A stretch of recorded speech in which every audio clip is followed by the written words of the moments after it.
Hi friends, good morning. Welcome back to my channel சுதாவின் இல்லம் all about life. இந்த வீடியோவில் நம்ம என்ன பார்க்க போகிறோன்னா pooja room cleaning, deep cleaning, அப்புறம் நான் எப்படி பூஜை பண்ணுறேன்னு பார்க்க போகிறோம் இந்த வீடியோவில். உங்களுக்கு இந்த வீடியோ ரொம்ப இன்ட்ரெஸ்டிங்காக இருக்கும்னு நினைக்கிறேன். வாங்க பார்க்கலாம். நான் ப்ரீவியஸ் வீடியோவில் பார்த்தீங்கன்னா இந்த கிளாஸ் பவுல் வாங்கிட்டு வந்தேன், உருளியாக யூஸ் பண்ண போகிறேன்னு சொன்னேன்ல. அதில் இந்த மாதிரி எங்கள் கார்டன்லேயே ஆமண்டாஸுங்கிற பூவெல்லாம் இப்படி க்ளீனாக அரேஞ்ச் பண்ணி வச்சேன்.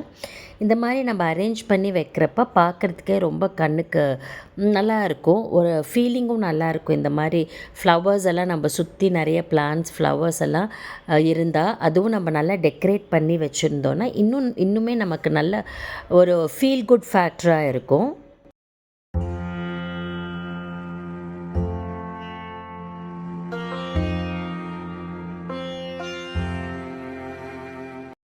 இந்த மாதிரி உருளியெல்லாம் அரேஞ்ச் பண்ணிவிட்டு சரி பூஜை ரூம் க்ளீன் பண்ணலான்னு சொல்லிட்டு பூஜை ரூமுக்கு போயிட்டேன்.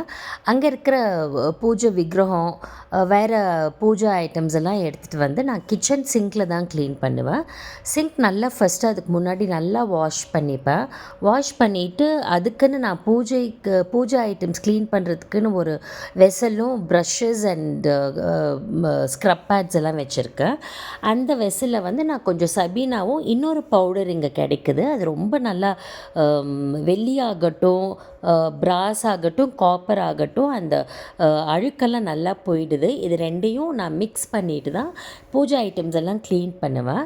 இந்த மாதிரி சின்ன விக்கிரகம், சின்ன ஐட்டம்ஸ் எல்லாம் ஒரு ப்ரஷ் வச்சு, ஒரு ஃப்ரெஷ் ப்ரஷ், நியூ ப்ரஷ் எடுத்து நல்லா அந்த சபீனாவில் நல்லா டிப் பண்ணிவிட்டு அந்த கார்னர்ஸ் எல்லாம் ரீச் பண்ணுற மாதிரி நல்லா தேய்ச்சி கழுவுவேன்.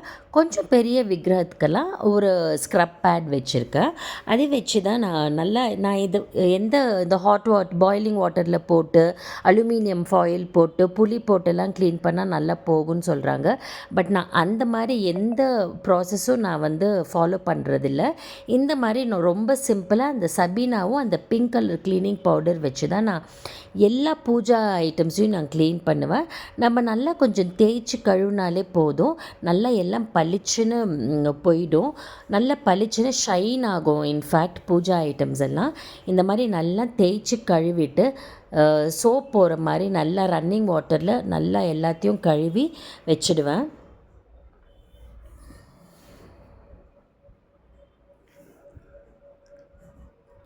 நம்ம இந்த மாதிரி டேப் வாட்டரை ஓப்பன் பண்ணி அது கீழே இந்த பூஜா ஐட்டம்ஸ் எல்லாம் வச்சு நல்லா நம்ம தேய்ச்சி கொஞ்சம் கழுவினாலே எந்த சோப்பு எதுவும் ஒட்டிக்காமல் க்ளீனாக எல்லாம் போய் நல்லா பளிச்சுன்னு இருக்கும்.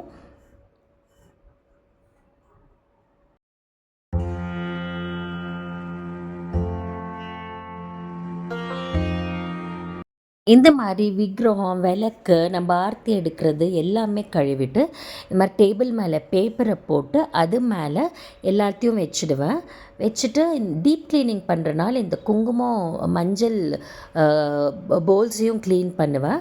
குங்குமம், மஞ்சள்லாம் ஒரு பேப்பரில் போட்டுட்டு அந்த கப்ஸையும் நல்லா வாஷ் பண்ணிவிட்டு ஒரே ஒரு ஆர்டிஃபிஷியல் கார்லண்ட், ஒரு மாலை போட்டிருக்கேன் பூஜை ரூமில்.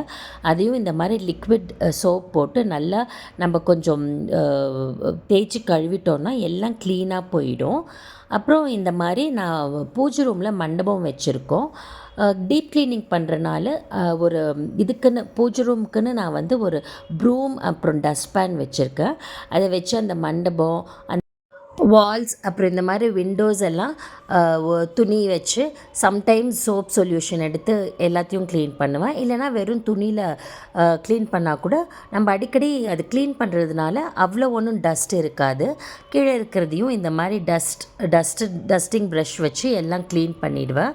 அப்புறம் ஃபுல்லாக கீழே எல்லாம் பெருக்கிட்டு அதுக்குன்னு ஒரு ஃபேப்ரிக், ஒரு கிளாத் வச்சுருக்கேன். லிக்விட்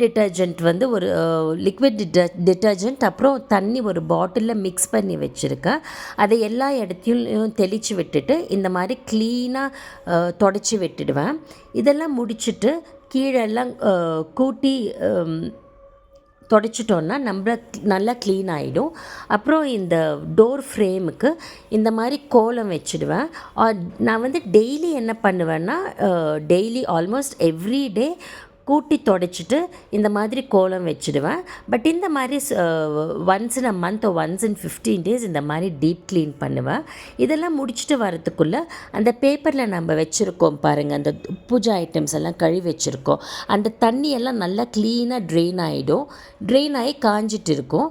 அந்த காயிற டைமில் இந்த மாதிரி அந்த ஃபோட்டோஸ் எல்லாம் எடுத்துகிட்டு வந்து கோலின் போட்டு நல்லா ஒரு டிஷ்யூ இல்லைனா ஒரு க்ளீன் கிளாத் வச்சு எல்லாத்தையும் இந்த மாதிரி ஸ்டாண்ட்ஸ், இந்த மாதிரி சின்னதாக ஒரு ஷிரடி பாபா விக்கிரகம் இருக்குது. இது சில்வர் கோட்டிங் பண்ணியிருக்காங்க.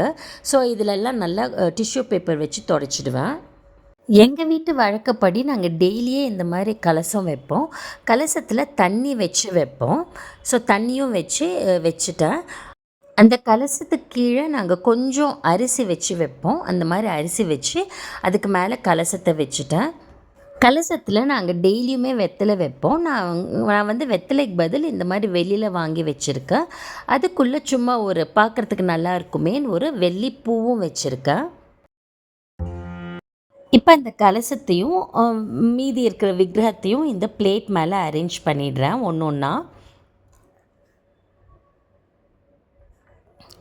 இப்படி தான் அரேஞ்ச் பண்ணணும்னு எந்த ரூல்ஸும் இல்லை. ஆனால் எனக்கு எந்த மாதிரி கொஞ்சம் பெரிய விக்கிரமெல்லாம் பின்னாடி, அப்புறம் சின்னதெல்லாம் கொஞ்சம் ஃப்ரண்ட்டில் அப்படின்னு வச்சுடுவேன். அதிலே பாருங்கள், லிங்கமும் இருக்குது. லிங்கத்துக்கு முன்னாடி ஒரு நந்தியும் வச்சுருக்கேன். அன்னபூர்ணி அம்மா விக்கிரகத்துக்கு ஒரு கப்பில் கொஞ்சம் அரிசி வச்சு அதில் அந்த அன்னபூர்ணி அம்மா விக்கிரகம் வச்சுருக்கேன். அப்புறம் இப்போ குங்குமம் மஞ்சள் எல்லாம் வச்சிடலாம். நான் ஒரு புக்கில் படித்தேன், ஆண் தெய்வங்களுக்கெலாம் மஞ்சள் வச்சு அதுக்கு மேலே விபூதியும், பெண் தெய்வங்களுக்கெலாம் மஞ்சள் வச்சு அது மேலே குங்குமமும் வைக்கணும்னு. அது படித்ததுலேருந்து அது எந்த அளவுக்கு கரெக்டாக இல்லையான்னு எனக்கு தெரியல. பட் எது என்னமோ எனக்கு ஃபாலோ பண்ணணும்னு தோணுச்சு. அதனால் பார்த்திங்கன்னா ஆண் தெய்வங்களுக்கெலாம் நான் குங்குமம் வச்சு அது மேலே விபூதி வச்சுட்டேன். இந்த லிங்கம், அப்புறம் நந்தி, அப்புறம் ஒரு ஆஞ்சநேயா விக்கிரகத்துக்கெலாம் அப்படி வச்சேன். அப்புறம் பார்த்திங்கன்னா வேறு விக்கிரகம் பெண் தெய்வங்களுக்கெலாம் மஞ்சள் வச்சு குங்குமம் வச்சுட்டேன்.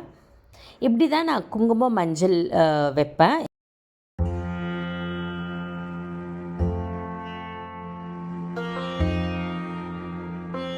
இப்போ எல்லா விக்கிரகத்துக்கும் குங்குமம் மஞ்சள் இல்லை குங்குமம் விபூதி வச்சாச்சு. இப்போ நம்ம பூஜை ரூமில் இதெல்லாம் நம்ம அரேஞ்ச் பண்ணிடலாம். இதே மாதிரி ஃபோட்டோஸ்க்கும் மஞ்சள் குங்குமம் இல்லை மஞ்சள் விபூதி, ஆண் தெய்வங்களுக்கு மஞ்சள் விபூதி, பெண் தெய்வங்களுக்கு மஞ்சள் குங்குமம் வச்சு ஃபோட்டோஸ்க்கும் எல்லாம் மஞ்சள் குங்குமம்லாம் வச்சு பூஜை ரூமில் ஒன்று ஒன்றா எல்லாம் அரேஞ்ச் பண்ணிடலாம். ஃபஸ்ட்டு அந்த சிவா பார்வதி ஃபோட்டோ வச்சு அதுக்கு பக்கத்தில் ஆஞ்சநேயா ஃபோட்டோ வச்சுட்டு அதுக்கு முன்னாடி விக்கிரகம் எல்லாம் வச்சேன். அப்புறம் மீதி கொஞ்சம் பூஜா ஐட்டம்ஸ் எல்லாம் விக்கிரகம் எல்லாம் இருந்துச்சு, அதுக்கும் மஞ்சள் குங்குமம்லாம் வச்சு க்ளீனாக எல்லாம் டெக்கரேட் பண்ணிட்டேன். விளக்குக்கு அப்புறம் இந்த ஆர்த்தி எடுக்கிறதுக்கு எல்லாம் வச்சுட்டு, எனக்கு வந்து ஷிரடி பாபான்னு எனக்கு ரொம்ப நம்பிக்கை ஜாஸ்தி.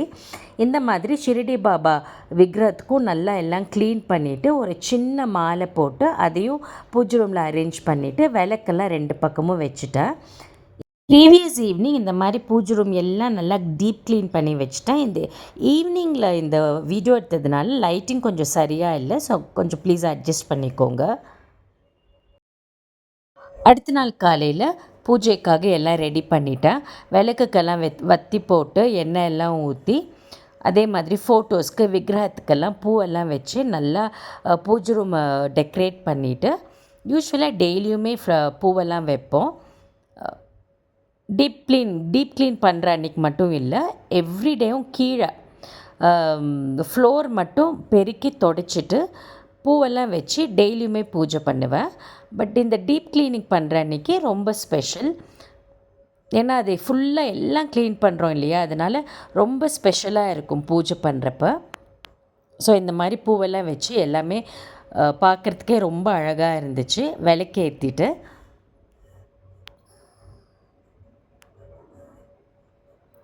அந்த சாம்பிராணி கோன் வருது பாருங்கள், அதையும் ஏற்றி வச்சுட்டுவேன். இதை வச்சுட்டு நம்ம பூஜை பண்ணால் அவ்வளோ நமக்கு மனசுக்கு திருப்தியாக இருக்கும். நம்ம தோட்டத்துலேருந்து பறிச்சுட்டு வந்த பூவே கட்டிட்டு பூஜை பண்ணுவேன். கட்டிகிட்டே நான் கந்த சஷ்டி கவசம், அப்புறம் ஷிர்டி சாய்பாபா ஸ்தோத்திரம், அப்புறம் லலிதா சஹஸ்ரநாமம் எல்லாம் படிச்சுடுவேன். நான் இந்த மாதிரி தான் என் பூஜை ரூம் டீப் க்ளீனிங் பண்ணிவிட்டு பூஜை பண்ணுவேன். நீங்கள் எப்படி பண்ணுவீங்கன்னு கமெண்ட்ஸில் சொல்லுங்கள். உங்களுக்கு இந்த வீடியோ இன்ஃபர்மேட்டிவாகவும் இன்ட்ரெஸ்டிங்காகவும் இருந்திருக்கும்னு நினைக்கிறேன். Thanks for choosing to watch this video. Bye till we meet again. Take care.